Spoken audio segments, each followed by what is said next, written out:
The silence before the storm. The forest held its breath.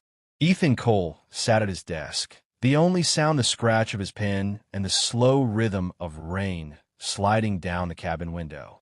The storm outside was steady but unthreatening, like a heartbeat the world had forgotten. He preferred it that way. Silence, rain, and the faint hum of the fire were the last things that still made sense to him. For 2 years, this cabin had been his confession booth. He had built it himself, plank by plank, after walking away from the city, from his career, and from Lydia. Every nail he drove into the wood had been a prayer for peace, every wall a barrier against memory. But solitude was not the blessing he'd imagined. It was a mirror, and it never stopped reflecting.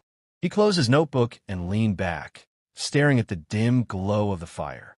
The unfinished sentence on the page stared back. Love, when it finally dies, still leaves its ghost behind. Outside, thunder grumbled low, rolling across the mountains like distant regret. Ethan rose and moved to secure the shutters, the floor creaking beneath his bare feet.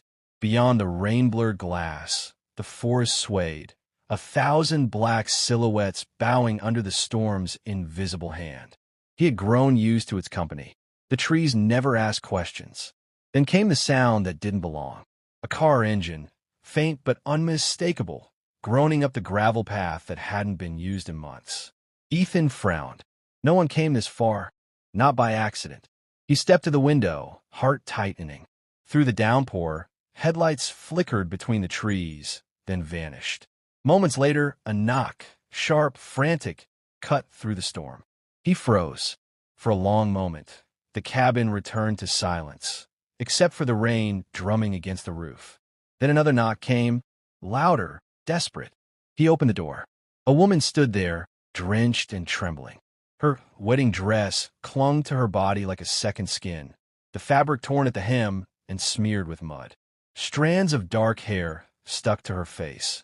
Her mascara had bled into faint shadows beneath her eyes. She looked like someone who had run until there was nowhere left to run.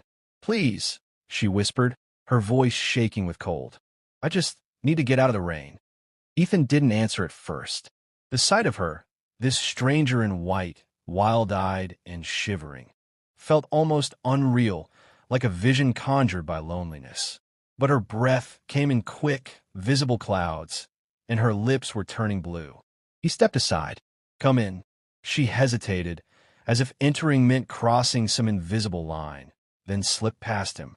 The warmth of the fire hit her immediately. She wrapped her arms around her